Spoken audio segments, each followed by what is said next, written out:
Messieurs, dames, Tanguy Koki. Vous avez envie de gagner les élections de votre circonscription? Datacall a la solution. Si vous écoutez ce message, vous êtes sur la première marche qui mène à la victoire.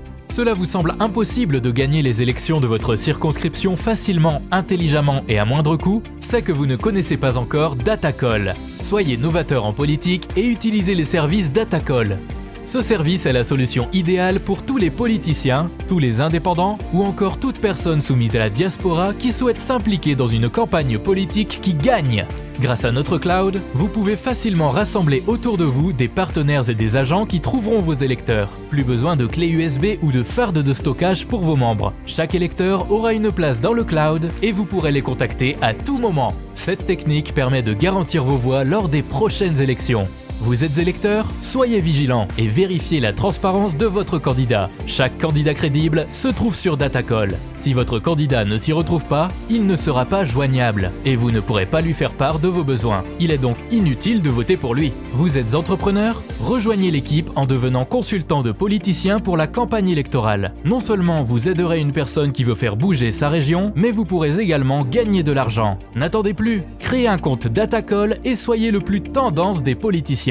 Des milliers d'électeurs vous observent à travers Datacall. N'hésitez pas à créer votre compte sur www.datacall.com. N'hésitez pas à créer votre compte sur www.datacall.com. Monsieur Dam, bonjour. Vous savez très bien que vous les bêtes qui m'acassent. Mais ça là, à niveau, il y a route nationale, où ils ont Mabiso dans le Congo central, et Bandaki déjà.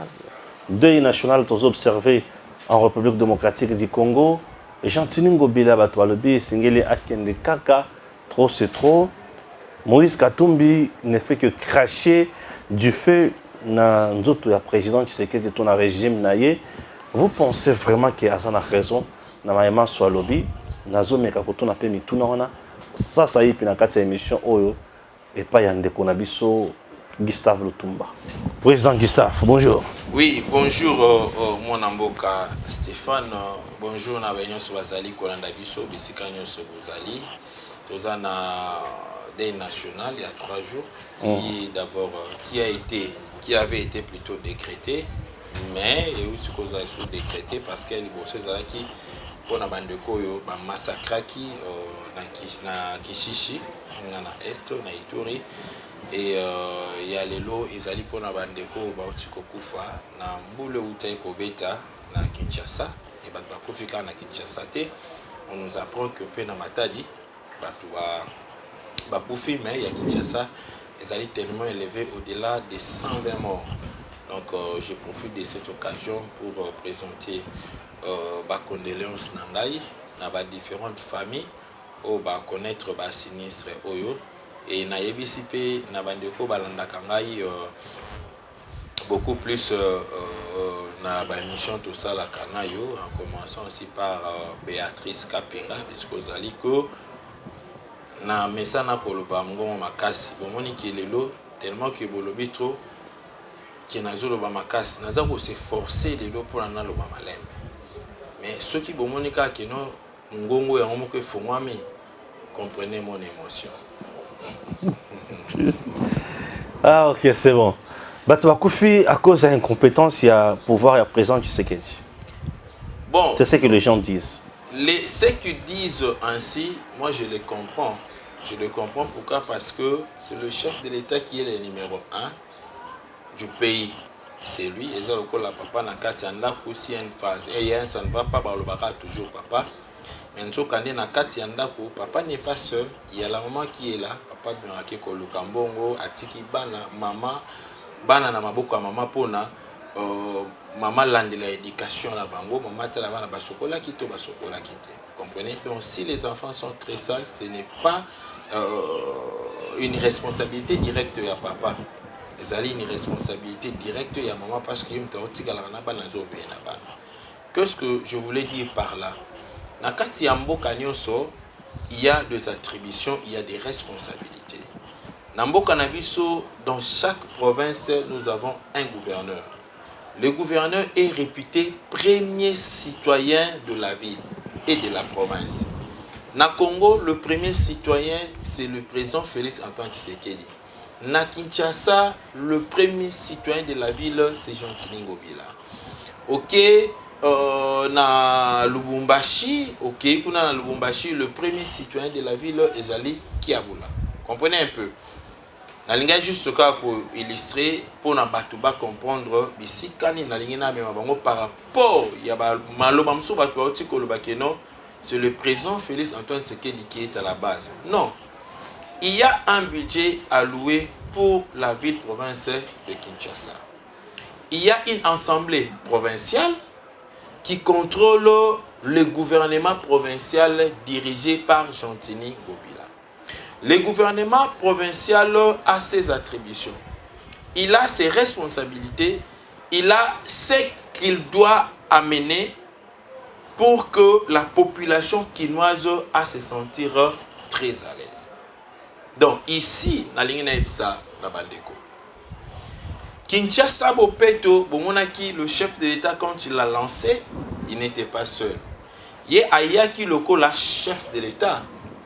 Mais responsabilité directe, Ezalaki na Gentili Ngobila Mbaka. Il y a Gentili Ngobila Mbaka. Gentili Ngobila, Batubakansa, on dirait ça Gentili Ngobila Sikate. Ezali Gentili Ngobila o azalaka na yumbi. Ah. Hey. Oh ya bomisa batu. Oh ya bomisa batu na yumbi. Ah. Oh a créé ba désordre na yumbi. Oh azalaka na incapacité ya ko gérer yumbi. Vous savez aujourd'hui même na Sekarabat Mustombalo Bakeno, le président Félix Tshisekedi pour d'autres choses, il devrait aller chez Joseph Kabila pour lui demander de l'expérience, lui demander un conseil. Vous savez dans la vie, ba senga conseil et pas monter choité. Un conseil et pas un moto à excellent. Voilà maintenant, nous nous sommes rattrapés par le passé négatif. Il y a Gentili Ngobila na Yumbi. Tellement qu'il avait très mal administré la province, aye awa, la même chose qui se répercute. Kinshasa Bopeto. 0-0. Pour Gentili Ngobila, Kinshasa, je ne sais pas. Gentili Ngobila confond l'assainissement et l'embellissement. Ce sont deux choses différentes. On peut embellir sans assainir. Je donne un exemple. Tu es un mur moko boemir et c'est pola na yango makasi. Mais tu as crépsage, tu bêtis, tu crépsé yango, tu pakoli couleur. Le gens voient l'embellissement de l'extérieur. Or à l'intérieur c'est rempli de pourriture.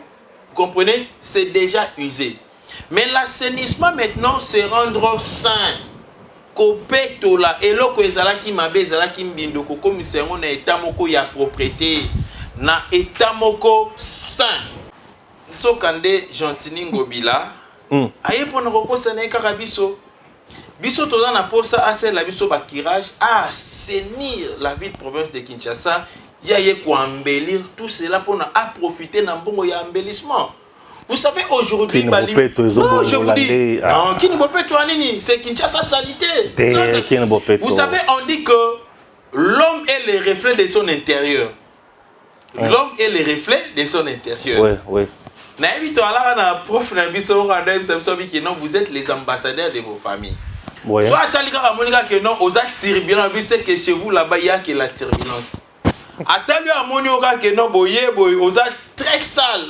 Non c'est que chez vous là-bas vous ne vivez que dans la saleté. Vous comprenez? C'est pourquoi j'ai dit que l'homme est le reflet de son intérieur. Peut-être que Gentili Ngobila de par sa nature, il n'aime pas la propriété.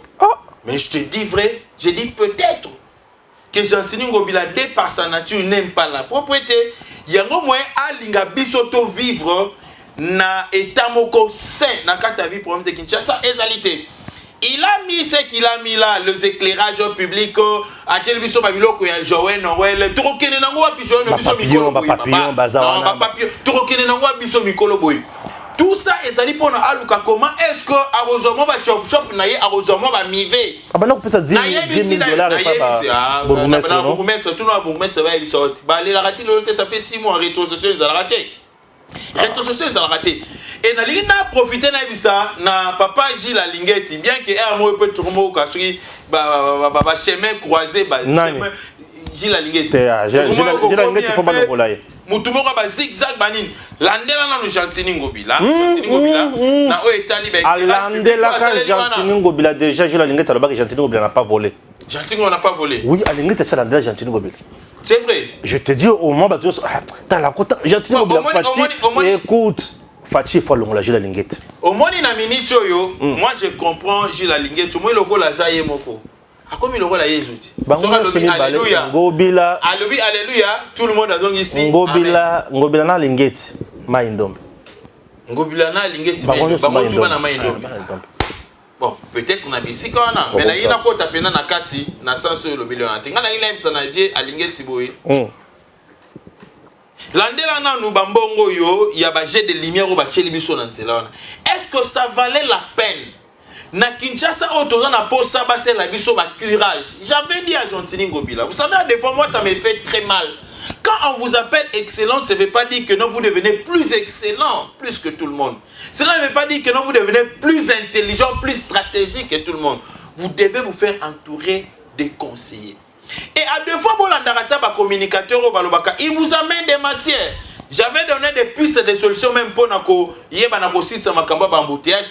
aucun programme anticipatif pour la période de la festivité comme Ramakas.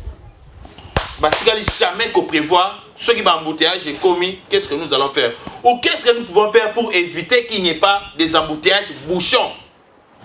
Biloko ana bazana yango na mutu na bango te.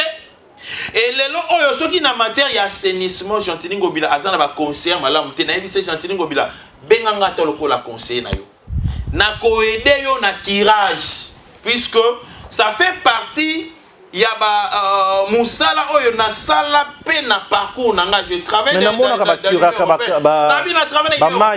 na lobi façon ba sala ba tirage wana yango te. Basali curage biloko il fallait ba évacuer yango ba tiki ba mabele ba évacuer te mabele lo bezongi na kati canivet comme encore bouché. Non, ça c'est faire perdre à l'état congolais mbongo il fallait ba sombela yango ata biloko mususu ba zongela ka yango ka repa Gentili Ngobila na ba kata pona bateau ba kombola ka balabala wana. Ces gens là soki ba komboli ba balabala ba salité ba poussière ba mabele ba soba ko na kati ya ba caniveau. Et j'aimerais vous dire aujourd'hui, face aux inondations que nous avons connues dans notre pays, Gentili Ngobila est responsable. Gentili Ngobila est responsable. Pourquoi? Parce que ceux qui sont caniveau, oyo ezali ba collecteur d'eau, oyo ezali comme ba mai ya minene, ba mai en grande quantité ezali ko uta na ba différentes directions. Le lot peut-être que nous kokoma na makambo tokomi na yango boité. Donc moi j'aimerais dire tout simplement que Gentili Ngobila c'est un incompétent. Gentili Ngobila c'est un incapable. Gentili Ngobila ne mérite pas la ville province de Kinshasa. Quelqu'un qui a été incapable, même Yezo Lobi, celui qui est fidèle dans des petites choses, on lui attribue encore d'autres, c'est-à-dire des grandes choses. Mais celui qui n'est pas fidèle dans de petites choses, vous voulez lui confier des grandes choses, c'est détruire. Mais Kabila, c'était ça la Kabylie. La Kabylie ne voyait pas l'intérêt. Gentili Ngobila comme candidat gouverneur. La Kabylie ne voyait jamais l'intérêt de la population. Elle ne voyait que l'intérêt Yamabumuna Bango na Batuna Bango. Kabila zonga pour corriger Berer naye. Non, Kabila ko zonga te a corriger Berer au contraire ko bomal sorber bisamakazi parce que na kat naye il n'a pas l'art de gérer. Comprenez, il n'a pas l'art de gérer, il n'a pas le cœur volontiers pour aider le peuple congolais. Donc, Moutua a déjà des caractéristiques. Ce qui peut passer gestion et loco et aussi maraté. Très bien. Donc, et qu'on a point wana, donc il n'a point à niveau assemblée provinciale. Puisque dans une province, nous avons des institutions politiques Yamakati. La première institution politique, c'est l'assemblée provinciale. La deuxième, c'est le gouvernement provincial, où vous allez composer des ministres provinciaux dirigés par le gouverneur. Qui fait l'assemblée provinciale de la ville provinciale Kinshasa? Godin Poi, vous allez censé contrôler Ngobila à chaque pas.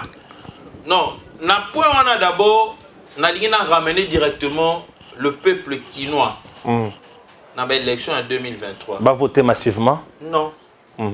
Aucun de ces députés provinciaux, il y a législation actuelle, a zongué la bison en 2023. Non, je te le dis, sincèrement. Nalobi, aucun député. Et quand j'ai dit aucun député, donc là, c'est un adverbe. Hein. Nembalemba Junior. Je dis aucun député. Papa. Aucun député a zongela biso wana. Bongisa place wana bien. Na longoli ata mutute parce que soki bazalaka mutema malamu mais tokomi na ba situation haute. Aujourd'hui tous ces ministres là bakoma na dynamique ngobila. Ils accompagnent Ngobila d'ab de bêtises. Il dépêche 12 députés. Laissez-moi. Je dis aucun député. Nalobi aucun député. Na Peter Kasadi. Ah mon frère, je parle en tant que Congolais et Quinois. En particulier. Mon frère, j'ai dit aucun député. Aucun député. Ah. Parce qu'ils sont allés là-bas pour nous refumer pour nous intérêt. Non, écoutez, on doit renouveler la classe politique de la même manière que au niveau territorial. Le chef de l'État a nommé Bourgoumestre et Asika. De la même manière, en 2023, nous devons sanctionner tous ces députés pour que en 2023, nous sommes redevables à la population et non au gouverneur. Tout député devenir redevable au gouverneur. Dynamique Ngobila. Je ne peux pas te dire ce que j'ai à partager avec certains députés de l'UDPS. Ça fait très mal quand je dis que Mouta ont raté. Et dans tout cela, c'est lui qui subit en premier. C'est le chef de l'État, Félix Antoine Tshisekedi.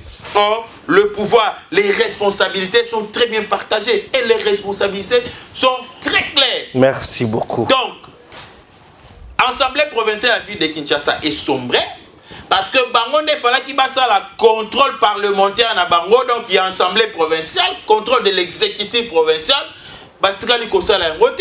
et chose grave, on a appris que 500 000 $ et Bungaki.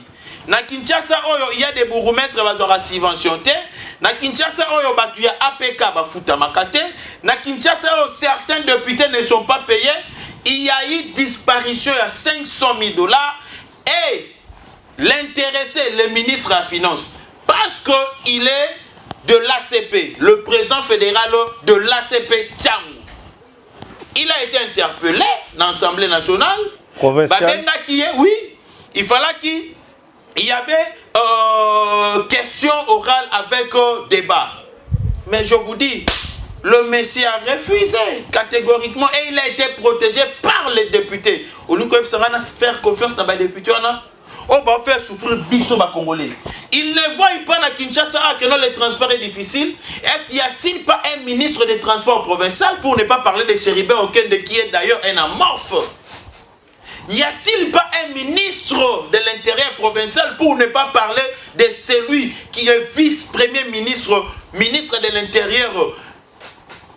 Azali, méconnaissable sur terrain, assez le que moi j'avais connu. Et si les nationaux n'arrivent pas à faire, les provinciaux ne peuvent pas intervenir. Au niveau de la province, on a créé un peu polémique, non? D'autres aura la province, car il y a Lubumbashi. Parlons seulement de Lubumbashi. Il y a Okatanga. Okatanga, merci. Okatanga, merci, ville plutôt. Parlons seulement de Okatanga. Et dans le gouverneur, il y a Lubumbashi, qui a boula. Pourquoi ne pas parler? Il y a Okatanga pour ne pas parler. Bon, ça va sur TikTok. Merci beaucoup. Sur TikTok. Comprenez mon émotion quand Natang et Mataka. Le va bien pour sur TikTok. Gouverneur, il y a Okatanga, merci. Voilà. Mais il fait très bien son travail. Ouais. Est-ce que Kounanaka, il n'y a pas un ministre de l'Intérieur? Le ministre de l'Intérieur travaille. Le ministre des Transports provincial, il travaille. Mais à Kinshasa, c'est le contraire. Nous assistons à une aventure qui n'a pas de nom. C'est plus que le tété au Congo. Je m'aurais dit, nous assistons maintenant au Tomé Géry à Kinshasa. Ah oui. Donc il faudrait carrément qu'au Bengana. Et d'ailleurs, le chef de l'État a un pouvoir constitutionnel. Ah oui. Yako Bengana gouverneur. Et ça, il y a un processus moulaï. Dans le lobby, il a ces pouvoirs-là. Il y a un processus moulaï. Au-delà de la procédure, il a ces pouvoirs-là. C'est reconnu. Cela lui est reconnu par la Constitution. Il faut pas consultation. Avis à Premier ministre, dans le gouvernement, dans le conseil. Cela lui est reconnu par la Constitution. J'ai trouvé que les députés qui sont là, Bouzo Gentini, tu es comme on a un Ouattara Jekoko Moulumba 48 heures. Comment est-ce qu'il est vagabond politique? Tika, il n'est pas content. Non, Alors, écoutez, Kadima, il faudra qu'il y ait Tika la bourgmestre. Nalobi, Alors, il y a il faudra qu'il y ait Tika là. nous assistons à des décharges en ligne. Tout le monde dit des décharges en ligne. Ah, Batoualia Kimbongo. Nalobi, on a des décharges en ligne. Zéla. Il y a pour que certains bourgmestres soient maintenus. Dossier Tozoloba, Ezangaïté, Nautunamitun. Ngaïpe Nazoloba, Ezangate, jeu de preuve. Oh, mais ça, Qui ont circulé. Nous avons vu, même dans des réseaux sociaux, on a vu des décharges circuler. Je ferai de tout mon mieux pour que tu sois répondu. Nous avons vu, nous avons. Non, on dit que nous sommes allés Makasi. On a consulté tout le monde. Écoutez, les consultations ne devraient pas être éternelles. Il y a un moment de consultation, un moment de passer en action. Et d'ailleurs, ils ont une attribution territoriale, ils ont une attribution à bourgmestre, il y a gouverneur T. Ils ont une attribution, il y a vice-ministre, ministre de l'Intérieur, ils ont une attribution. Vous comprenez? Mais je comprends seulement que dans le système, il y a dynamique Ngobila où il fait fléchir tous les députés provinciaux à Kangisi Bango Minoko. Il amène les autres députés à devenir des ministres provinciaux. C'est comme si dans des partis politiques, il n'y avait pas de gens compétents. Au ministre, il aurait fallu que les députés provinciaux jouer un double rôle, un triple rôle. Dans les cas que mon frère, Assemblée provinciale, la ville province de Kinshasa, a lamentablement échoué et a méchamment déçu la population. Merci beaucoup, merci. On a un message à passer dans mon thème, puisque au-delà de tout, il y a eu mort d'hommes, plus de 100 personnes. C'est pas facile. Papa, Kofi, maman, Kofi, Naban, horrible. Catastrophe, il y a histoire noire. Pour la famille, on a, chers compatriotes, certaines choses. Tant que la famille, on a Koufa. Est-ce que tu crois que c'est vraiment? Non, pas ce même thème. Parce que, oui, je ne dis pas que dans Katsa Makambouana, il y a seulement la responsabilité à 100%, il y a gouverneur. Mais à 80%, le gouverneur est responsable. Merci. Et Wana na lingina kende lisusu, excusez-moi, parce que ça dit, il y a ma vie à bateau bakoufi. Les gens sont morts. Pourquoi ne pas interpeller tout le ministre précédent? Il y a urbanisme. Il faut qu'on interpelle la Kabango ou bazar côté Kagaba terrain. Il faut qu'on interpelle la Kabango ou bazali kopé sa autorisation de bâtir. Non, écoutez, on doit sécuriser la population. Mais la population mususu pe bango moko bazar batu ya bolai. Oye kotonga côté ya terre moko érosif. Na ina une chose. Ma toute première parcelle na Somba yango. Là, je suis encore enseignant. Tara enseignant na Sombi lo pangu.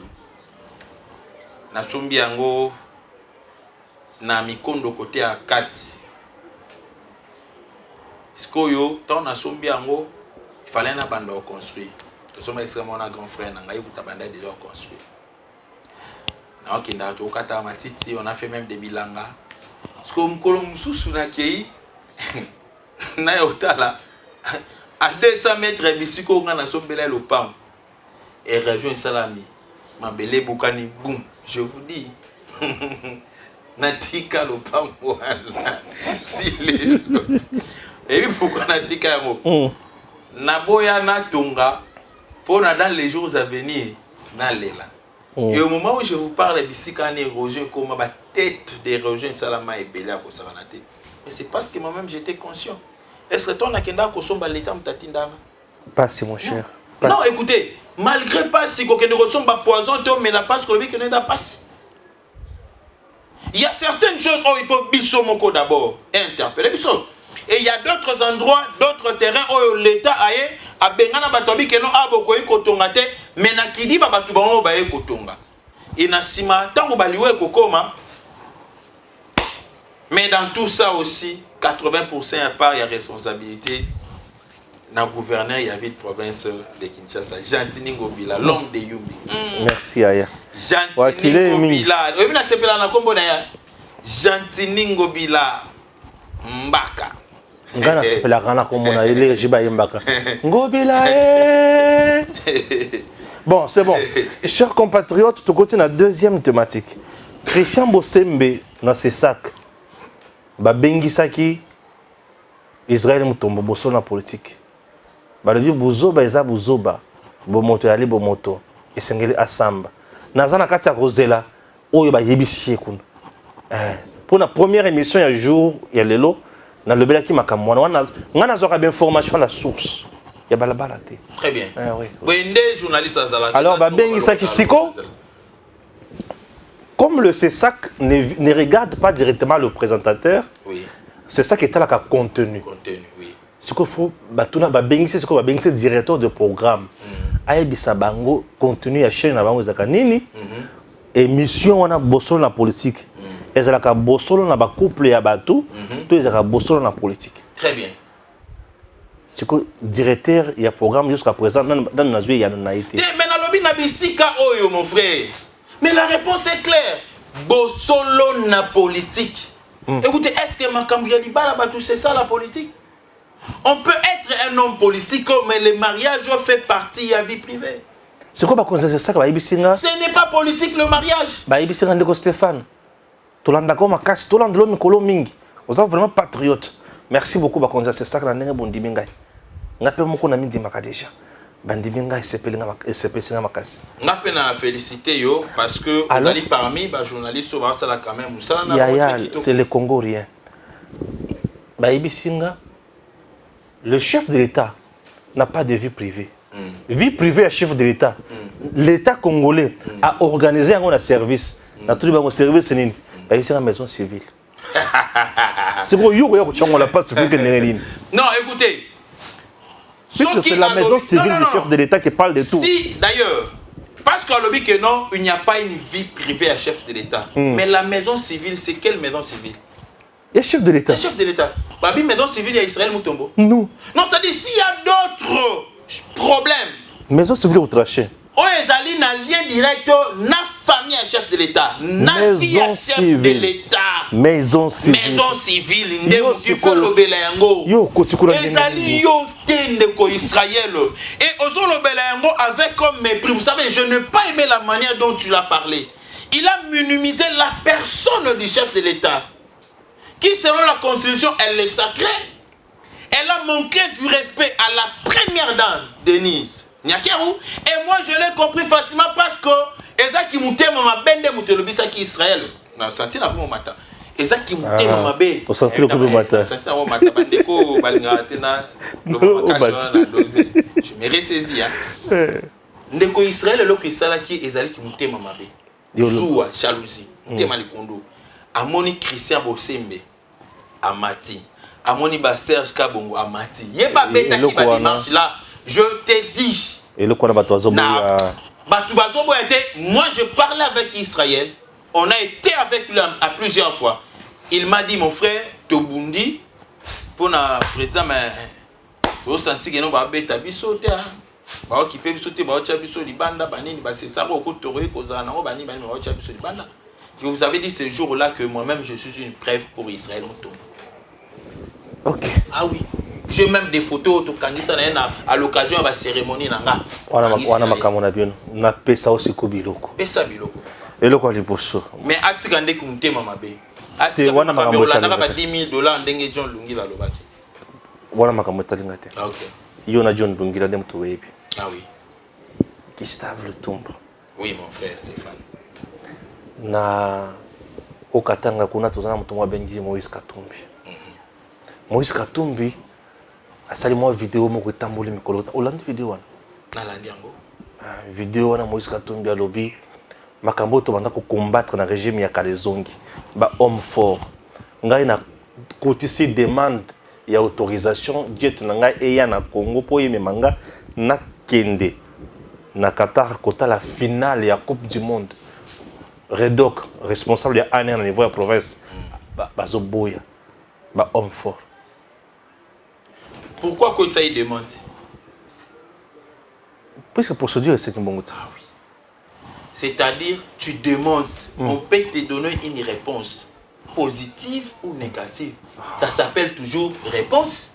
C'est une réponse. Oui. Mais par rapport à non, est-ce que nous sommes en position qui de la match, qu'est-ce que nous allons gagner? Écoutez, si le Redoc trouve que kokende na match na ye libanda wana, ça peut peut-être qu'est-ce que je peux dire, faciliter babouzo bamususu. On ne peut pas lui laisser partir. Et puis que des autres où tu as la récemment na Katanga ici ba komba ba tebeleza situé bien où? Sophia Katanga. Est-ce que non, je te dis, procédure est en cours. Est-ce que selon les informations, l'avocat et l'Assemblée provinciale a été interpellé, voire même les colonels. Lui aussi a été interpellé. Makambeza Okende. Ndeko Moïse Katumbi. Azoki ma dossier donc ça oui. Ndeko Moïse Katumbi. C'est toujours bengaye atan Ndeko. C'est par l'esprit bantou ndeto bengaye Ndeko. Il n'est pas congolais? Na lobby Ndeko Moïse Katumbi. Avion na ye ba congolais ba avion na bango ezayi avion na sani na Zambie. Evanda kande kuna na Zambie. Evanda kuna ti. Mais allez-y comprendre. Evanda pas na bango. Maman na ya zala wapi? Na ebité. Maman na ya bakunda wapi? Na ebité. Maman na ya uta wapi? Na ebité. Maman na ya avant papa na ya bala ya zala wapi? Na ebité. Mais yo tu na Katebeka total au bango très bien. Ah nazo chance te. Ah Katebeka total ba ke no mère na bango uta na Zambie. Nde akatisa boye. Parce que père na bango nde azalaka soki juif italien bani. Mais par miracle, il y a esprit bantou to zalaka na yango. Moïse Katumbi congolais mais avec un passeport italien. Ah oui. Yemoko parmi benga juif ake ko ça la conférence moko kuna na libanda bengi bande ngone ba juif alobi que non na Congo bazo ngate na postuler. Donc si on peut qualifier, si on pouvait je dirais ko komisa batu banyama neti ngaboy ba komisi nganyama nyama ngana ngai kozala ngana zala antilo poni antilo pasaka mwa mbangu mwa mayele finesse mbangu nalinga problème te so bongo Katumbi ainga za chauve-souris. Ah oui pour goûter ndekete chauve-souris. Alors aujourd'hui, le Katumbi vient nous donner des leçons pour dire que les choses pour lesquelles nous avons lutté, non. Oui, hein. Il devrait dire ceci. Biloko bisoto bandaka ko sala ba congolais na mboka na bango à l'époque où on attend to sala na ba Joseph Kabila. Biloko to sala ba congolais. Moïse Katumbi n'est pas un bon exemple. Aujourd'hui, on a interdit à son avion de ne pas atterrir na Katanga à Leli. Mais Moïse Katumbi avait imposé à tous les Congolais, avant d'accéder au Congo, c'est-à-dire na Katanga à cette époque-là. Tu à l'époque c'était Katanga. Katanga, merci. Oui. Donc avant d'accéder au Katanga à cette époque-là, il aurait fallu Kinois, Gomatracien, faux visa. Moutabandu de consort, Ozwa visa pour nous Kenya na Katanga. Mais aujourd'hui, il veut se faire plus congolais que nous autres ici. Et il veut nous donner des leçons. Atika Makamwana Pambako, Moïse Katumbi n'a pas de leçons à nous donner. Il n'a pas de leçons. Et nous savons comment est-ce qu'il avait quitté le PPRD et comment est-ce qu'il est rentré dans le PPRD. C'est parce qu'à mon avis, que ma carte Union sur Balingaba Bétan, la carte, il y a Union Sacrée Simbité. Et puis que vous t'aimez ma benne, il faut le battre. Katumbi, tu n'as pas le droit de parler, sinon tu as la moine à Robimelayo. Katumbi, tu as la moine à Robimelayo. Tu as la moine à Robimelayo que Kabila nous avait envoyé chez Katumbi. Katumbi a kangeli biso à porte. Katumbi. Je comprends. Tu as la moine à confier la passe à Moutem à Katumbi. Tu as la moine à Kanda Katumbi. Je comprends que Katumbi ne pouvait jamais recevoir Tchalamouana. Parce que Tchalamouana, c'est une Congolaise à 100%, malgré ma benaïe. De père et de mère. Oui, tu comprends. Katumbi le sait, Katumbi n'est pas congolais à 100%. Je sais qu'il est congolais peut-être par nationalité, par acquisition, par naturalisation. Ça, je le sais. Ah, Gustave. Oui, mon frère. Moi aussi, ça m'a mis dans le plateau. Aujourd'hui, il n'y a pas de problème. Il n'y a pas de problème. On peut interroger l'histoire. Mais ma camion soit bimelo ba Congo a commencé consort ba betela biso ma solo. To yoka yango te na matoyi na biso, to mona te na miso na biso. Je vous dis que Katumbi. Président Moïse Katumbi. Non, il est le président, il y a Nini. Il y a TP Mazembe. Il y a TP Mazembe, il y a président ici. Il est le président. Il y a parti moko ya monene. Parti moko ensemble. Ensemble les ala monene te. Batu basala force ensemble les aba G7 et consort là. Ye azali président, il y a Olivier Kamitatu. Mutu oya bungisa bo mutu na ye. Mutu azalaka président de l'Assemblée nationale na Congo. Ministre na Congo, le loi a comment porter mallette ya Moïse Katumbi et alingara pas aswa na biso ba congolais. Vous savez, nzamba na ba grâce muso sala na kati ya Congo oyo. Congo ba kamzu to vivre na kati ya Congo. Mutu papa mwindu maman mwindu. Yesu ko. Ya bimpembe. Et c'est pour la première fois na mona deux couleurs en noir et bimisi pembe. C'est un miracle. De la même manière na kati ya Congo mbongo ya Bukangalozo baloni masangu et boti université. Donc bilom c'est ça la manakata Kinshasa. Tata Waza Makambo. Na moni que beaucoup se pèlent mingi hein. Ouais, il est là pour nous.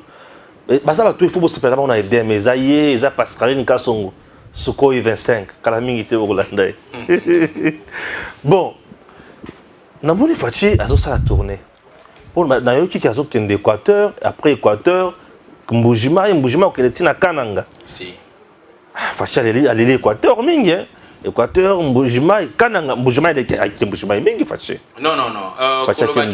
Kolobaki alingi Mbujima mingi. Oui, aké Mbujima mingi. Non, wanozo lingo créer peut-être ma. Te facha aké Mbujima mingi. Non. Aké Mbujima mingi. Azo kende kuna parce que il y a des travaux où ezali ko salama. Kuna. Qui s'engage na kété on dirait. Non. Azo kita le président de la République azana programme na ya salé. Oui. On a un programme Nansali Aibene Azali Kotambola. Bisika Nyon, son chef de l'État, depuis 2023, soyez rassurés qu'à Otambola Ming. Peut-être Nenga Keina a Okene na Kasai na fin de cette année. Tant Moussous na Mbujimai, peut-être l'année prochaine à Okene Kunate, à Okene Tant Moussous Bisika Moussous.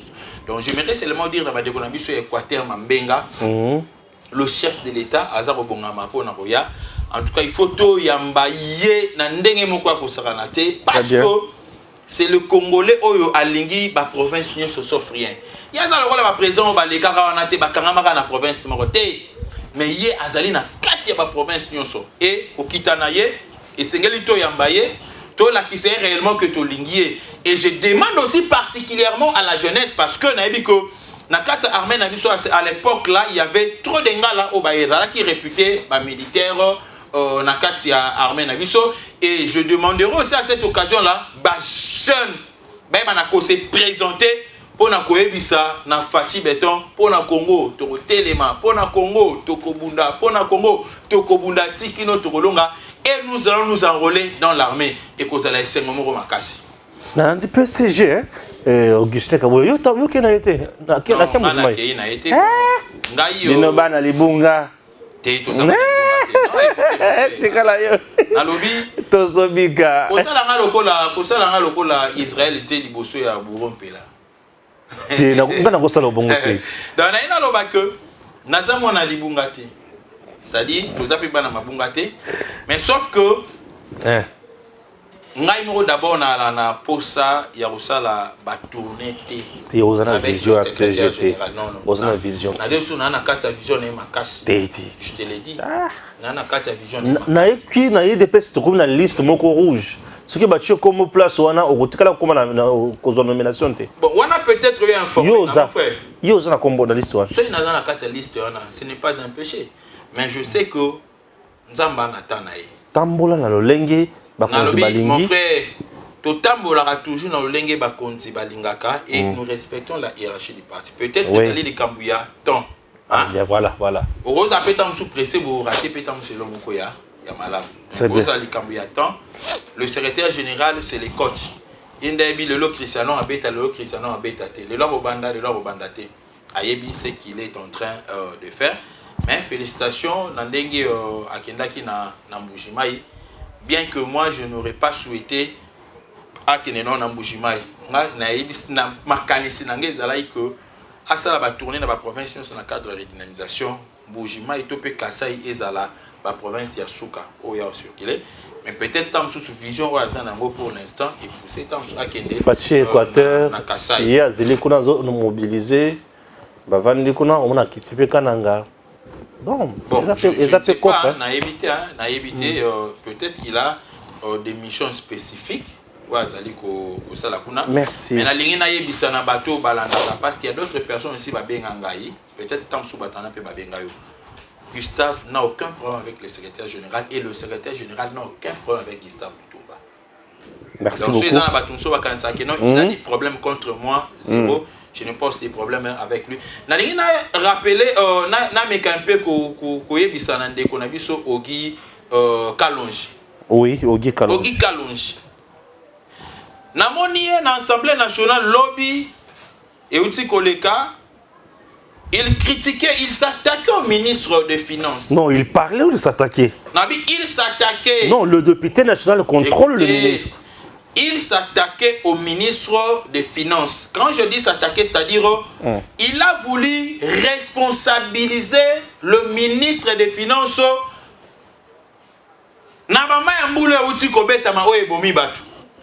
Naina loba pas ya ministre des Finances na katuane zalini. Mbongo assainissement ya ville, ministre des Finances abimisaka. Ministre des Finances abimisaka 2 millions pour l'assainissement de la ville. Il faut ministre des Finances.